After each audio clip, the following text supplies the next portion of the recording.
Kombëtarja shqiptare e futbollit zhvilloi paraditën e sotme stërvitjen e fundit para nisjes për në Londër, ku të premten do të ndeshet me Anglinë. Stërvitjen e kanë ndjekur nga afër gazetari Endrit Sauku, me cilin do të kemi tani një komunikim të drejtë për drejtë. Endrit, si u paraqit kombëtarja në këtë seancë stërvitore dhe a ishin të gjithë lojtarët të pranishëm?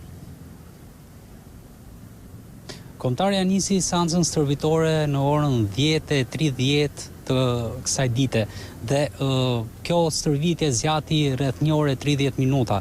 Ka pak minuta që ka përfunduar përgatitja e kombëtares këtu në shtëpinë e futbollit.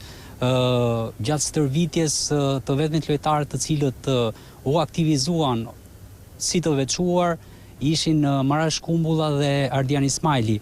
Të dy kanë patur probleme fizike.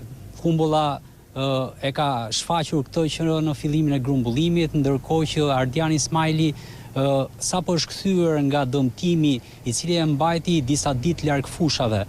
Në fakt, kjo mbajtje jashtë dhe aktivizimi i tyre në stërvitje të veçuar ka qenë për t'i mbrojtur këta lojtarë dhe ata, me sa duket, do t'jenë në dispozicion të trajnerit Silvinho për ndeshjen me Anglinë.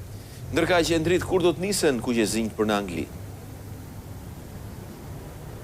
Kuqezinjt pritet të nisen në pasdite drejt Londrës për të vijuar më pas ditën e nesërme atje përgatitjet e fundit që do të jetë dhe stërvitje zyrtare, do të jetë edhe dalja e trajnerit Silvinho para mediave për të zbuluar ndoshta ndonjë detaj nga formacioni që do të jetë përballë Anglisë, një ndeshje tepër e rëndësishme kjo për ecurinë e kombëtares në kualifikueset e botrorit, pasi është kundërshtari më i fortë në grup dhe me pak fjalë e nisi me kundërshtarin më të fortë në grup që tregojnë vlerat tona.